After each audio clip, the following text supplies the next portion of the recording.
Hello दोस्तों, welcome to mathematics easy way. मैं Pawan sir आप सभी का अपने इस यूट्यूब चैनल पर स्वागत करता हूं। तो दोस्तों, आज हम लोग क्या पढ़ेंगे, जैसा कि आप जानते हैं कि हम लोग क्लास 10th मैथ्स भाग 1 का इस समय वीडियो बना रहे हैं और इसमें आप जानते हैं पहला चैप्टर चल रहा है। पहला चैप्टर यानी 2 चरांकों वाले रेखीय समीकरण, और इसको अभी हमने स्टार्ट भी किया था और इसमें अभी तक हम लोग एक्सरसाइज 1.1 और एक्सरसाइज 1.2 को कंप्लीट कर चुके हैं और बहुत ही अच्छा वीडियो है, बहुत ही प्यारा वीडियो है। और अगर आपने अभी तक उसको स्टडी नहीं किया है तो मैं यही कहूँगा उस वीडियो को देखिए और स्टडी करिए, और जो भी डाउट्स रहेगा आप ज़रूर कमेंट बॉक्स में पूछिए या किसी भी तरीके से आप कॉन्टेक्ट कर सके पूछ सकते हैं। लेकिन मुझे ऐसा नहीं लगता कि कोई डाउट वाली चीज़ रहेगी, लेकिन फिर भी अगर बाई चांस अगर आपको कोई डाउट आता है तो आप उसे कमेंट बॉक्स में ज़रूर पूछ सकते हैं। तो आज हम लोग उसी को क्या करेंगे, आगे कंटिन्यू करेंगे। युगपत समीकरण को हल करने की अभी तक जो हमने 2 पद्धतियाँ पढ़ी थी, एक निरसन पद्धति पढ़ा, एक हमने पढ़ा आलेख विधि। आज हम लोग युगपत समीकरण को हल करने की तीसरी पद्धति पढ़ने जा रहे हैं जिसका नाम है क्रैमर का पद्धति। तीसरी पद्धति निश्चय पद्धति या क्रैमर की पद्धति। इस पद्धति को हम लोग क्या करेंगे, आज सीखेंगे। और ये बहुत ही सरल पद्धति है, इसको सरल करना आसान होता है और बहुत ही अच्छा आप इसमें स्कोरिंग कर सकते हैं। छोटे नंबर के भी क्वेश्चन इसमें साथ और बड़े नंबर के क्वेश्चन भी आ सकते हैं, यानी कि 4 नंबर का भी क्वेश्चन इसमें से आ सकता है, 2 नंबर के लिए भी आ सकता है, 1 नंबर के लिए भी आ सकता है। तो सारे प्रकार के सम्स को मैं आपको इस वीडियो में बताने वाला हूं। तो बहुत ही इंटरेस्टिंग होने वाला है वीडियो। अगर आपको वीडियो अच्छा लग जाए तो दोस्तों लाइक भी कर देगा, शेयर कर देगा, लेकिन चैनल पर नए हैं तो दोस्त जरूर सब्सक्राइब करिएगा, बेल में आइकन की बटन, ऑल की आइकन की बटन जरूर प्रेस करिएगा। ओके, चलिए स्टार्ट करते हैं। सबसे पहले हम लोग यहाँ ये सीखेंगे कि निश्चय क्या होता है और निश्चय को कैसे हल किया जाता है, क्योंकि 1 नंबर के प्रश्न में या 2 नंबर के प्रश्न में आपको सिंपल सा छोटा सा प्रश्न पूछता है, निश्चय का मान ज्ञात करो। यानी एक निश्चय दिया रहेगा और उसका मान ज्ञात करना है। तो निश्चय का स्वरूप कैसा होता है बच्चों, पहले मैं आपको बताता हूँ कि वह आपको इस प्रकार से लिखा रहता है। यहाँ मान लीजिए 1 नंबर है ए, 1 नंबर है बी, 1 नंबर है सी और 1 नंबर है डी। अब आपको बोलेगा कि अगर इस निश्चय का मान ज्ञात करो तो इसको हल करने की पद्धति क्या होती है बच्चों।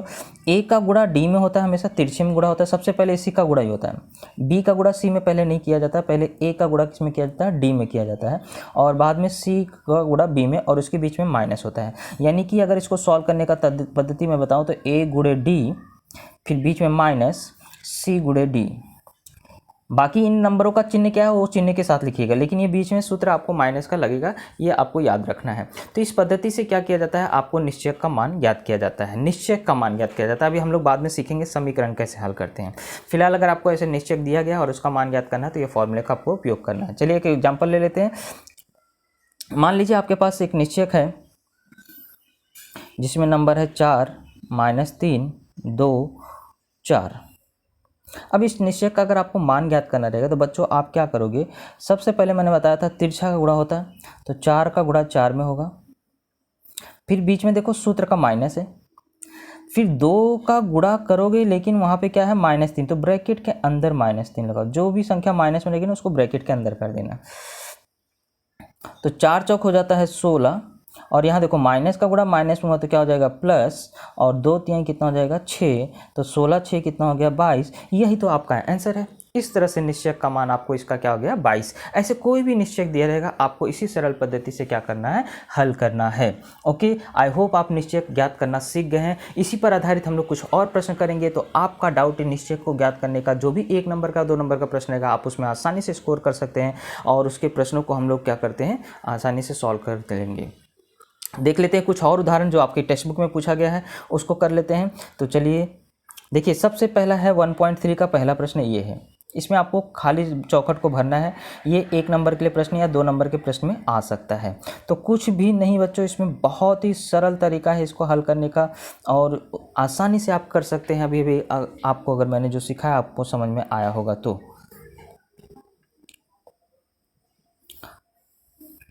तो देखिए सबसे पहले क्या बोल रहा है, 3 गुणे, देखो मैंने आपको बताया था तिरछा गुणा होता है ना, तो पहले 3 का गुणा किस में होगा 5 में, तो आपको पहले बक्से में क्या आएगा, यहाँ पे 5 आएगा। आप समझ गए होंगे। ओके, आगे देखो माइनस लग गया है। फिर देखो यहाँ 4 लिखा है, यानी 4 का गुणा 2 में होता है, तो यहाँ पे कौन सा नंबर आ जाएगा 2, 2 गुणे 4।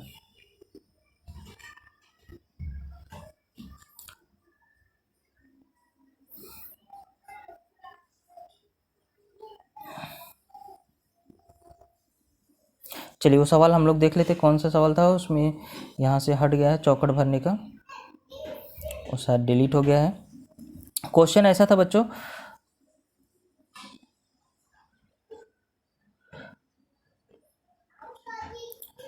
ऐसा एक निश्चयक था 3, 2, 4, 5, और आपको यहाँ बक्से में खाली रखा था, यहाँ 3 लिखा था, यहाँ गुणे ये खाली स्थान था, यहाँ माइनस फिर रिक्त स्थान था, गुणे यहाँ पे 4 लिखा था, फिर यहाँ बीच में बराबर का चिन्ह था और ये डब्बा आपको खाली रखा गया था -8, और यहाँ पे इस तरह से आपको भरना था। तो सबसे पहले आपको मैंने बताया था निश्चयक का मान अगर आपको ज्ञात करना है बच्चों, तो 3 का गुणा किस में होगा, 5 में, तो आप यहाँ क्या लिखोगे 5, कोई डाउट नहीं होना चाहिए। फिर यहाँ पे देखो 4 लिखा है, यानी 4 का गुणा 2 में होता है, तो यहाँ पे कौन सा नंबर आएगा, 2 आएगा। आप यहाँ पे चाहे तो कलर चेंज कर सकते हैं, तो मैं यहाँ लिख दूंगा 2 गुणे 4। अब आप जब बताइए बच्चों, यहाँ तो 4 दूनी 8 लिख लिया, माइनस में लगा दिया, यहाँ पे 5 का गुणा 3 में करना है तो कितना आ जाएगा, 15 आ जाएगा ना, तो डब्बे में आसानी से यहाँ 15 भर दोगे। अब 15 में से 8 घटाने के लिए बोल रहा है तो क्या आएगा बच्चों, 7 आएगा, इसलिए यहाँ डब्बे में क्या आ जाएगा, 7। इस तरह से आपका निश्चयक का मान क्या हो गया, पूरा हो गया। अगर इस तरह से डब्बे के रिक्त स्थानों के चौखटों को पूरा करना रहेगा तो आप आसानी से इसमें 2 क्या कर सकते हैं, कंप्लीट नंबर पा सकते हैं। ओके, चलिए अगले प्रश्न में चलते हैं। देखिए, तो आपको 1.3 का ही क्वेश्चन नंबर फर्स्ट में ऐसे 3 सवाल पूछे हैं, और तीनों सवालों को हम लोग क्या करेंगे, बारी बारी से एक एक सवालों को अच्छे से हल करेंगे। सबसे पहला देख रहे हैं, आपको प्रश्न दिया गया है, तो उसमें आपको पहला वाला जब आप हल करने जाएंगे, निश्चयक आपको दिया है -1, 7, 2, 4। अब इसको हमें क्या करना है, सॉल्व करना है।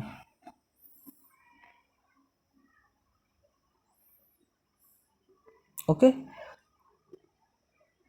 तो बताइए आपको -1 का गुणा किस में होगा, पहले -1 का गुणा बच्चों किस में होगा, माइनस है तो इसको ब्रैकेट में रखोगे, गुणे किस में करोगे, 4, फिर आप जानते हैं सूत्र का माइनस 2 गुणे 7, 2 का गुणा किस में होगा, 7 में। अब बताइए 4 एक कम कितना होता है, 4, लेकिन ये चिन्ह किस में है, माइनस में है, एक माइनस में एक प्लस में ना, तो माइनस का गुणा प्लस में होगा तो क्या होगा, माइनस, और 4 एक कम कितना होता है, 4, फिर 2 सते 14, लेकिन एक ही माइनस है तो -14। अब -4 -14, अब ये जोड़ेंगे कि घटेंगे, तो इसके लिए मैंने आपको देखो एक नारा बताया था कि समान चिन्ह होगा तो जोड़ेंगे, असमान चिन्ह होगा तो घटाएंगे, जोड़े चाहे घटाएं, बड़ी संख्या का चिन्ह लगाएं। तो यहाँ दोनों संख्याओं के आगे के चिन्ह समान हैं, और समान होता है तो हमेशा क्या किया जाता है, जोड़ा जाता है। अब जोड़ेंगे तो बच्चों क्या आ जाएगा, 14 4 18, लेकिन बड़ी संख्या 14 है, उसके आगे क्या लगा है, माइनस, तो इसलिए आपको उत्तर क्या हो जाएगा बच्चों, -18। 14 4 18 हो गया ना, तो यही हमारा क्या हो जाएगा, आंसर हो जाएगा। आसानी से आप यहाँ आंसर लिख सकते हैं कि हमारा जो आंसर आया है यहाँ पर पहले का -18 आया है। ओके, इसको मैं थोड़ा छोटा कर देता हूँ, आप आसानी से देख सकते हैं कि कैसे हमने इसको सॉल्व किया है। क्लियर, पहले सवाल में कोई दिक्कत नहीं होनी चाहिए। बाकी के दोनों सवाल भी इसी तरह से हैं, उसको भी देख लेते हैं कैसे हल करेंगे। क्लियर, चलिए दूसरा प्रश्न देख लेते हैं यहीं पे हम लोग साइड में।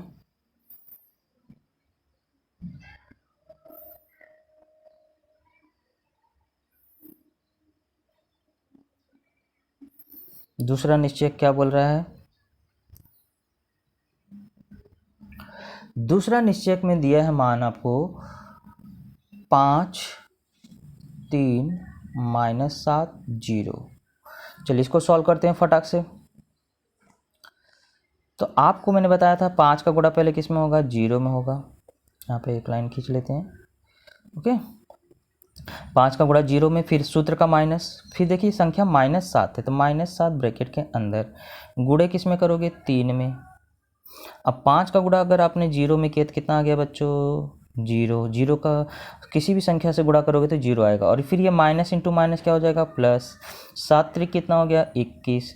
21 में 0 जोड़ोगे तो कितना आएगा बच्चों, 21। यही हो गया आपका आंसर। तो यहाँ आप आंसर लिख सकते हैं कि मेरा इस प्रश्न का उत्तर निश्चयक का मान कितना आया है, 21 आया है। कोई डाउट नहीं होना चाहिए बच्चों। चलिए अब इसी तीसरे प्रश्न को भी हम लोग क्या करते हैं, सॉल्व कर लेते हैं।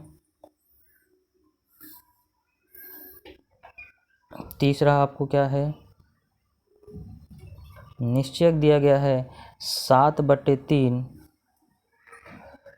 5/3, 3/2, 1/2। अब बटे वाला निश्चय दे दिया है, बस आपको थोड़ा सा कंफ्यूज करने के लिए बटे वाला संख्या दे दिया है, लेकिन अगर आप थोड़ा सा हल करना जानते हैं तो आपको कोई भी दिक्कत नहीं होगी। तो आपको मैंने बताया है किसका गुणा किस में होगा। पहले तो 7/3 का गुणा किस में होगा, 1/2। उसके सामने कौन सा नंबर है, 1/2। फिर सूत्र का माइनस, फिर 3/2 गुणे क्या होगा, 5/3। इतना आप समझ गए होंगे। अब जानते हैं आप जब भी बीच में गुणे का चिन्ह होता है तो अंश का गुणा अंश में, हर का गुणा हर में होता है, सीधा सीधा गुणा होता है। इसका गुणा इसमें, इसका गुणा इसमें। ओके,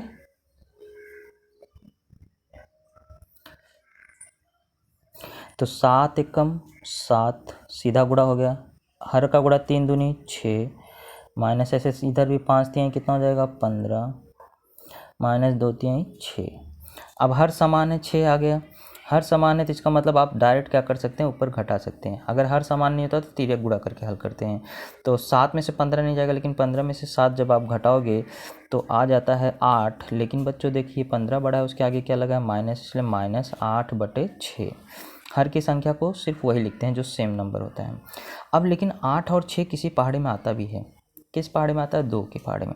तो 2 के पहाड़े से इसको क्या करिए, काटिए। काटिए मतलब कितनी बार में जाता है, 8 तो 4 बार में आता है, 2 चौक 8 होता है ना, तो -4 हो गया। और 6 कितनी बार में आता है, 3 बार।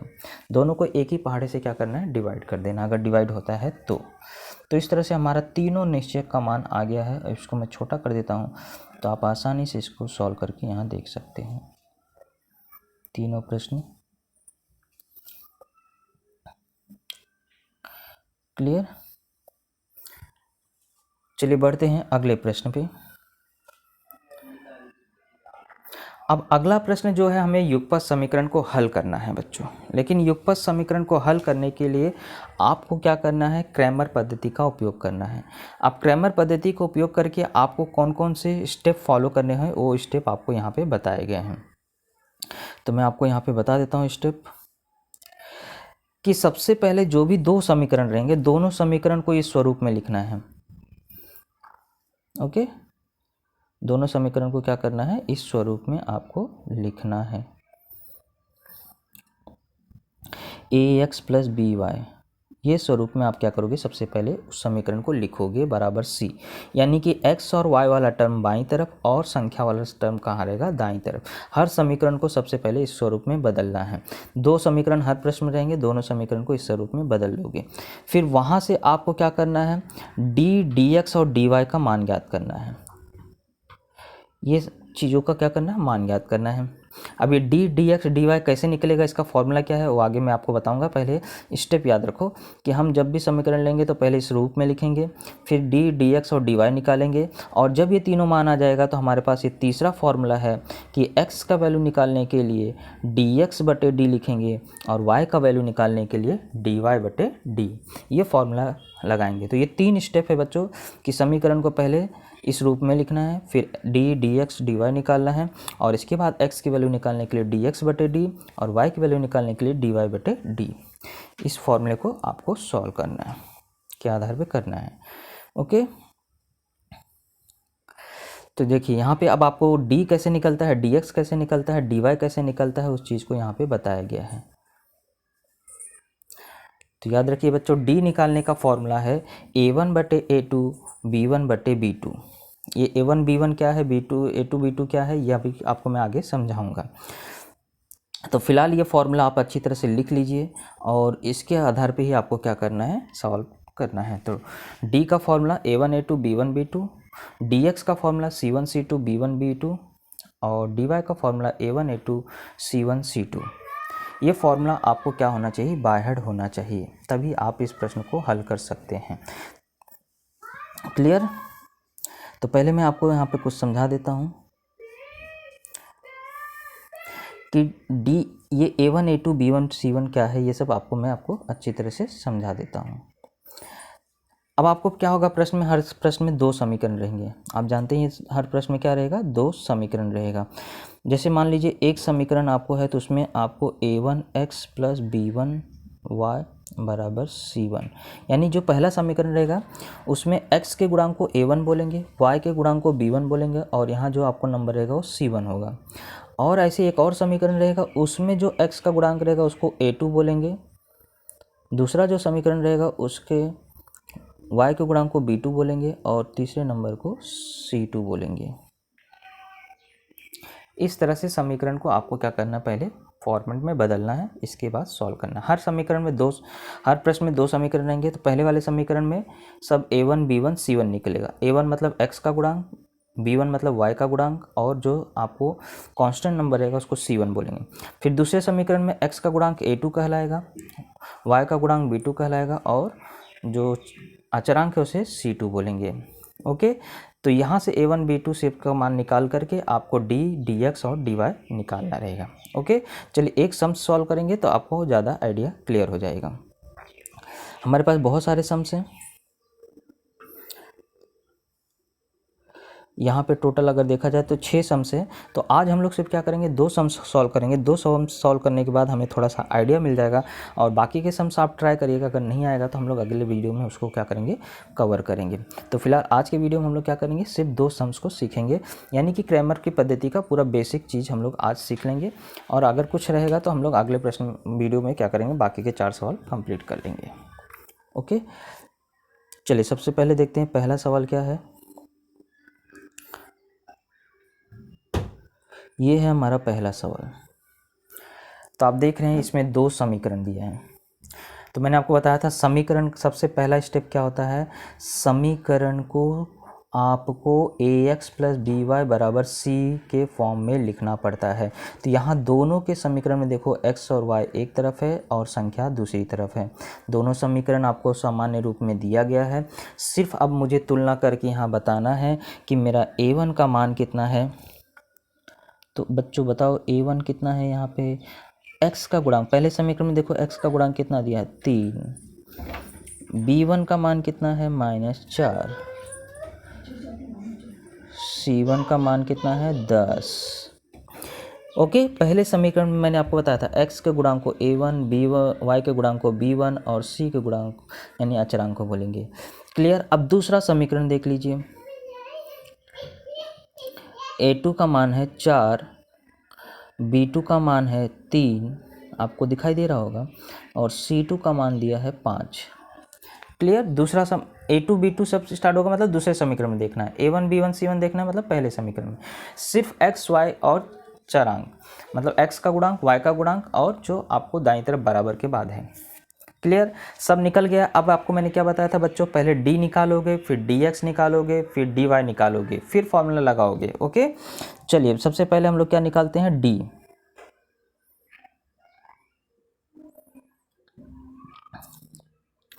तो d बराबर बच्चों फॉर्मूला क्या होता है हमारा, पहले वो आपको लिखना जरूरी है, a1 a2 b1 b2। ये फॉर्मूला आपको याद होना चाहिए बच्चों, कुछ चीज़ें तो आपको याद करना ही पड़ेगा। अब इसमें हम लोग क्या करेंगे, वैल्यू को सब्स्टिट्यूट करेंगे। क्लियर। तो वैल्यू आपको है a1 a2 की, इसकी है 3,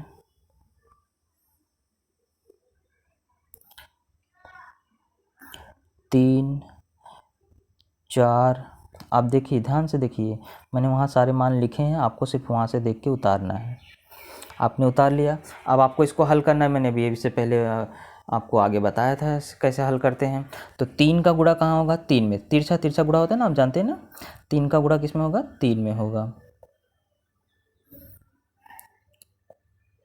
तो 3 गुणे 3, बीच में -4 गुणे -4, क्योंकि अगला नंबर किस में है, माइनस में है।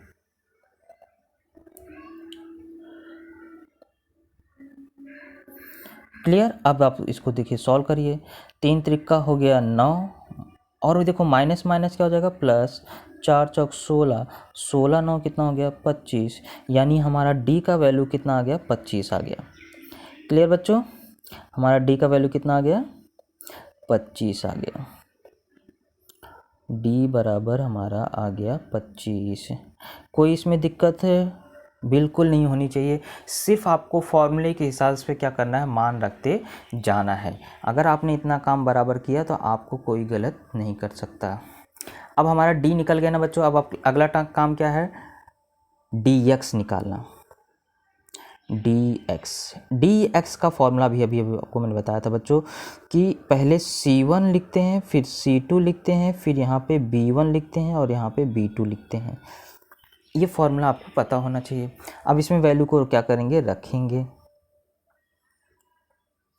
अगर रखेंगे तो देखोगे यहाँ पे 10 5 आएगा, यहाँ 10 है, यहाँ 5 है, इसके बाद आपको -4 और 3 है। क्लियर।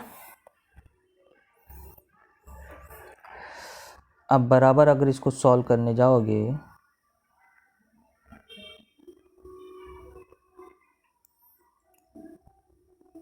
तो पहले मैंने क्या बताया था, 10 का गुणा किस में होगा, 3 में होगा। फिर -5 गुणे -4 है ना। अब फटाफट करो, 10 तिहाई 30, ये माइनस का गुणा माइनस में हुआ तो प्लस, 5 चौक कितना हो गया 20, 30 और 20 कितना हो गया 50।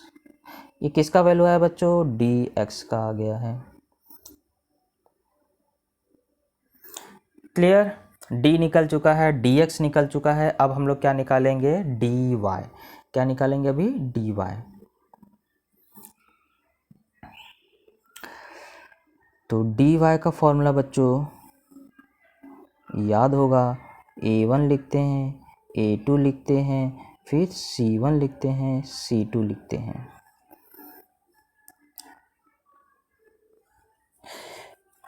इसको याद करने का तरीका बच्चों याद रखना, y लिखेंगे यानी y का गुणांक इसमें नहीं रहेगा, इसलिए A1 A2 C1 C2 आ गया। dx में देखो x वाला गुणांक नहीं था, उसमें क्या आ गया C1 C2 B1 B2। और d वाले में याद रखिए वहाँ x ना y, यानी कि आपको सिर्फ x और y दोनों लिख दिया था, C1 C2 वहाँ नहीं लिखते हैं। तो इस तरह से फॉर्मूले को याद रखना पड़ेगा बच्चों। चलिए वैल्यू को हम लोग क्या करेंगे, यहाँ पे पुट करेंगे।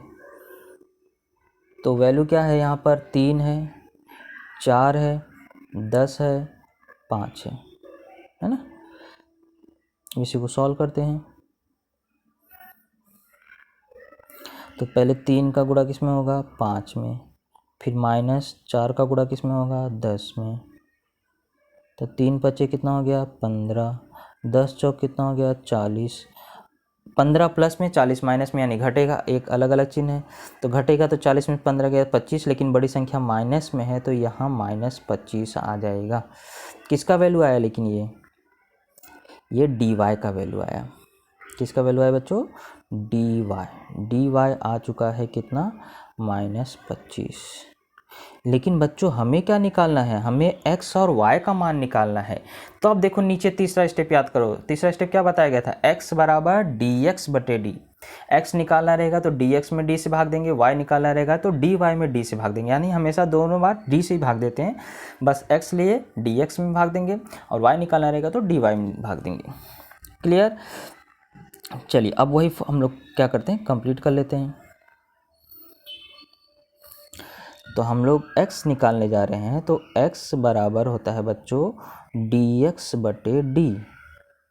dx आया था हमारा 50 और d आया था 25, 25 दूनी 50 होता है, यानी 2 आ गया आंसर। तो हमारा x का मान आ चुका है 2। ऐसे सेम क्या करेंगे, y की वैल्यू भी निकालेंगे।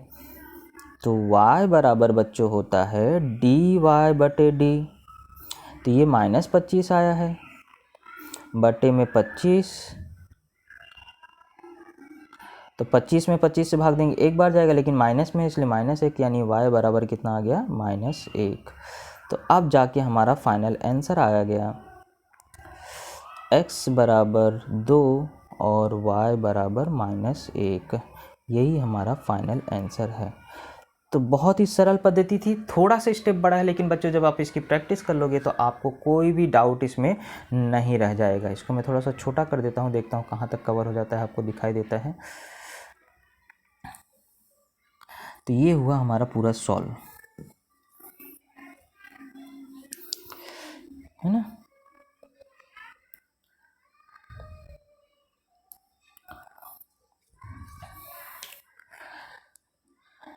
चलिए अब हम लोग बढ़ते हैं, एक और क्वेश्चन करेंगे आज के लिए।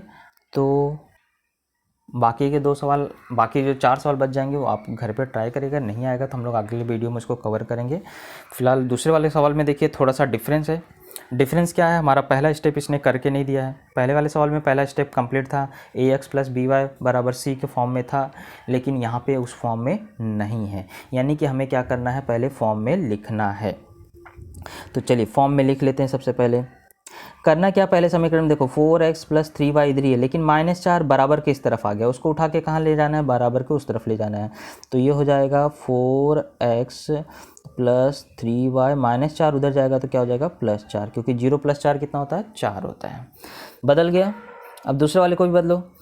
दूसरे वाले में क्या है, 6x इधर, 5y उठ के उधर चला गया है, तो 5y को सिर्फ यहाँ लाना है, तो 6x, लेकिन -5y जब इधर आएगा तो क्या हो जाएगा +5y, चिन्ह बदलेगा ना, और बराबर के उस तरफ 8 है ही पहले से, उसको 8 वहीं रहने दो। दोनों देखिए सामान्य रूप में बदल चुका है।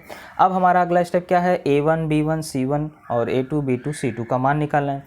तो एकदम सिंपल सी बात बच्चों, तुलना करके देख लो। a1 का मान कितना है, a1 दिखाई दे रहा है 4, b1 दिखाई दे रहा है 3, c1 दिखाई दे रहा है 4।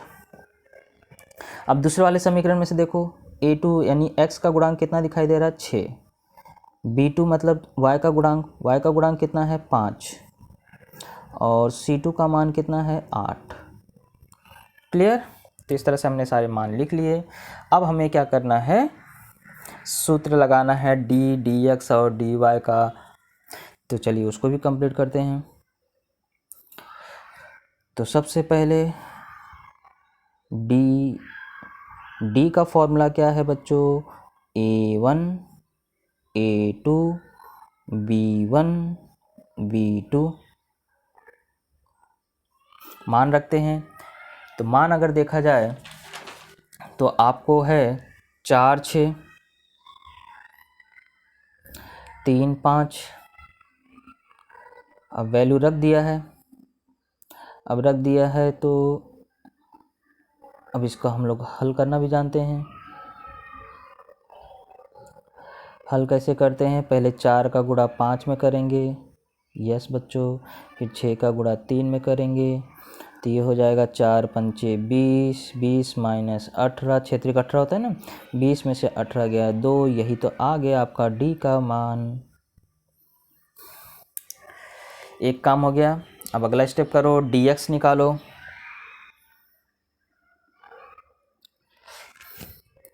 चलिए dx निकालते हैं अभी। dx का फॉर्मूला क्या बताया था बच्चों, c1 लिखेंगे, c2 लिखेंगे, b1 लिखेंगे, b2 लिखेंगे। अब उसमें मान रखेंगे।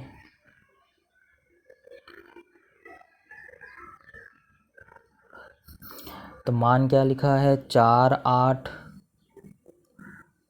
3 5। अब आप अच्छी तरह से जानते हैं 4 का गुणा 5 में होगा, माइनस लगेगा, 8 का गुणा 3 में होगा, तो 4 पंचे होता है 20 - 24। अब यहाँ 24 बड़ा है माइनस में और 20 है प्लस में, तो अलग अलग चिन्ह यानी घटेगा, तो -4 आएगा क्योंकि 24 बड़ा था। तो ये किसका वैल्यू आ गया, dx का। क्लियर। अब किसका वैल्यू निकालेंगे, dy। तो dy का फॉर्मूला बहुत आसान, a1 a2 c1 c2, मान रखेंगे।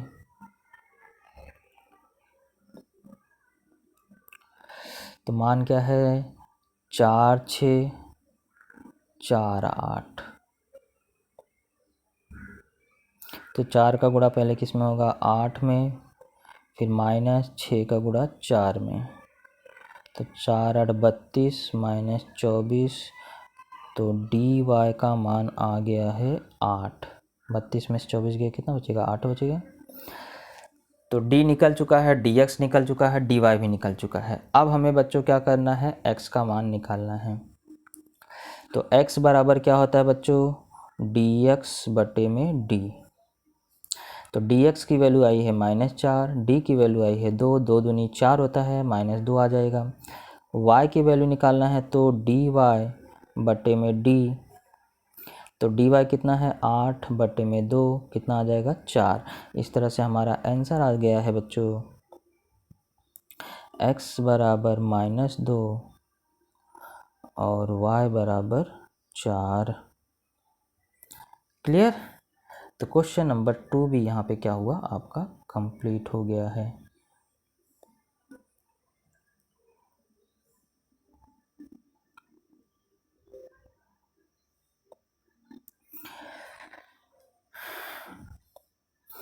ओके, तो इस तरह से हमारा क्रैमर पद्धति यानी जो निश्चयक पद्धति से हमने 2 प्रश्न आज किए हैं, बाकी के 4 प्रश्न हम लोग अगले वीडियो में करेंगे। और तब तक के लिए आप प्रैक्टिस के लिए भी सवाल अपनी तरफ से देख सकते हैं कि आपको आएगा कि नहीं आएगा। मेरे ख्याल से आपको आ जाना चाहिए, अगर आपने पद्धति को अच्छे से ध्यान से समझा होगा तो बिल्कुल पूरा समझ में आ गया होगा। ओके, चलिए आज के लिए हम लोग यहीं पर स्टॉप करते हैं, मिलते हैं अगले वीडियो में। तब तक के लिए जय हिंद, जय महाराष्ट्र।